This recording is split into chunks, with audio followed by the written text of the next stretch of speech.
ایک سوال کیا جزاک اللہ خیر کہ رسول اللہ صلی اللہ علیہ وسلم نے جو دعوت دی وہ کیسی دی؟ کیا اجتماعات کی شکل میں دی، انفرادیت سے دی، لوگوں کو جمع کیا، یہ چاہ کر دی؟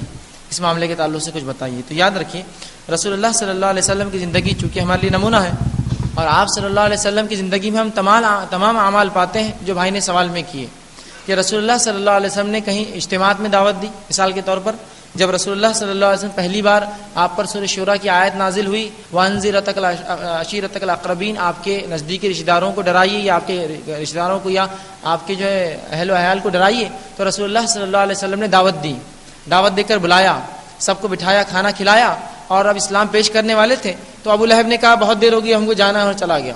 پھر رسول اللہ نے دوسری دعوت رکھی، پھر بلایا، ان کو کھانا کھلایا، اور پھر اسلام کی دعوت رکھی۔ تو اس سے بھی پتہ چلتا ہے کہ رسول اللہ صلی اللہ علیہ وسلم نے اجتماعات میں دعوت دی، مطلب لوگوں کو جمع کیا کھانے پر اور دعوت دی۔ اور یاد رکھیے دعوت کے آداب میں سے یہ بھی ہے کہ آپ کچھ اس پر احسان کرے، پھر اس کے سامنے اسلام رکھے، اس سے وہ خوش بھی ہوتا ہے۔ لہٰذا رسول اللہ نے اپنے رشتہ داروں کو کھانا کھلایا اور پھر اسلام کی بات ان کے سامنے پیش کی۔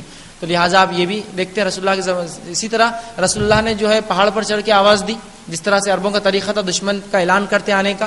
رسول اللہ نے اوپر چڑھ کے یا صباح چلایا ہے، جو ہے خرابی یا دشمن کے آنے کا اعلان کیا۔ جب لوگ جمع ہو گئے تو کہا کہ کیا اگر میں تم سے کہوں کہ اس پہاڑ کے پیچھے ایک فوج کھڑی ہے تو تم مان لو گے؟ تو کہا مان لیں گے۔ ہم نے آپ کو جو ہے صادق اور امین، سچا اور امانت دار پایا۔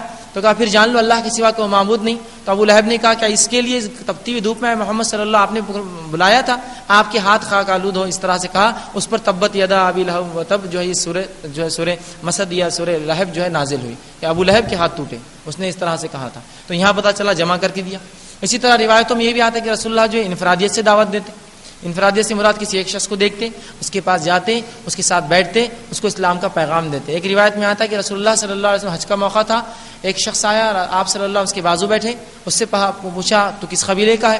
تو کہا میں فلاں قبیلہ کا ہوں۔ کہا تیرے قبیلے کی خصوصیت کیا ہے؟ تو کہا میرا قبیلہ نمک حلال قبیلہ، مطلب ہم کبھی نمک حرامی نہیں کرتے، کسی کے ساتھ دھوکہ بازی نہیں کرتے۔ کہا اچھا یہ خصوصیت تیرے قبیلے کی؟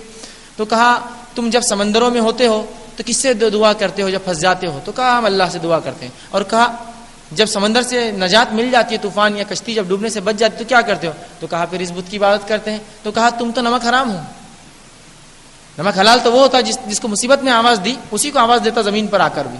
تو کہا بات تو تم نے سچ کہی۔ ٹھیک، تو یہ بھی ایک دعوت کا طریقہ، رسول اللہ انفرادیت سے بات کی۔ اسی طرح رسول اللہ کبھی جاتے بھی اور کبھی بلاتے بھی، یہ بھی بات ثابت ہے کہ آپ صلی اللہ علیہ وسلم خالد بن ولید رضی اللہ عنہ فرماتے ہیں میرے پاس اگر 72 بار نہ آتے تو مسلمان نہ ہوتا، مطلب میں حق کو نہ جانتا اور اس پر نہ چلتا۔ تو 72 بار گئے، تو آپ گئے بھی۔ کچھ لوگ رسول اللہ کے پاس آتے، جیسے ایک شاعر کے تعلق سے آتا ہے کہ جب وہ مکہ آئے تو مشرکین نے مکہ نے کہا کہ ایک شخص ہے جس کا نام محمد ہے، اس سے بات مت کرنا، ٹھیک ہے، وہ بہکا دیتا ہے، اس کو دیکھے جب بھی کان میں انگلیاں ڈال کے بھاگ جانا۔ وہ بڑے شاعر تھے، انہوں نے یہی کیا۔ تھوڑے دن کے بعد انہوں نے سوچا میں ایک عقلمند آدمی ہوں، میں خامخواہ اس شخص کو دیکھ کے کیوں بھاگوں؟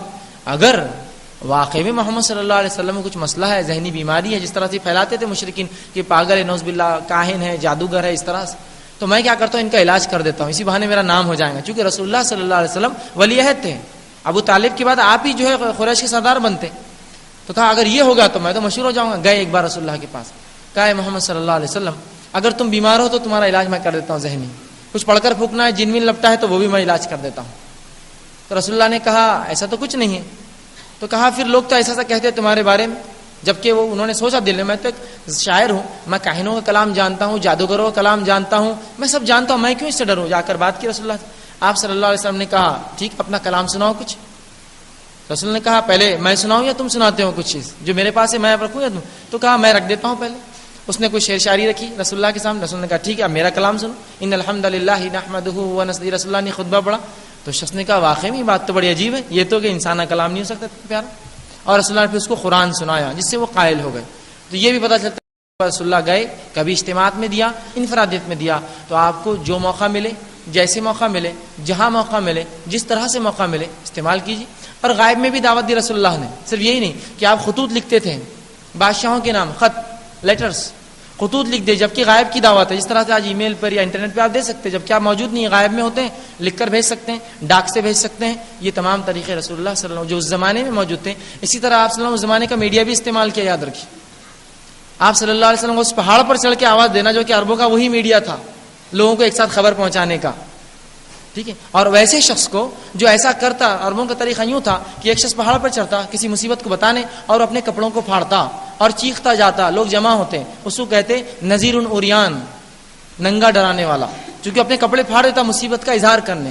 رسول اللہ نے وہی میڈیا استعمال کیا، لیکن اس کی برائی کو چھوڑ کر آپ نے کپڑے نہیں پھاڑے، اللہ نے آپ کو نذیر مبین کہا، کھلا ڈرانے والا کہا. عربوں میں نذیر اوریان تھا، ننگا ڈرانے والا تھا. تو رسول اللہ نے وہی میڈیا استعمال کیا، اسی پہاڑ پہ گئے، وہی آواز دی، لیکن وہ اس کی برائی استعمال نہیں کی کپڑے پھاڑنے کی. ٹھیک ہے، تو بہرحال وہ بھی کیا. تو بہرحال تمام طریقے رسول اللہ صلی اللہ علیہ وسلم زندگی سے ملتے ہیں.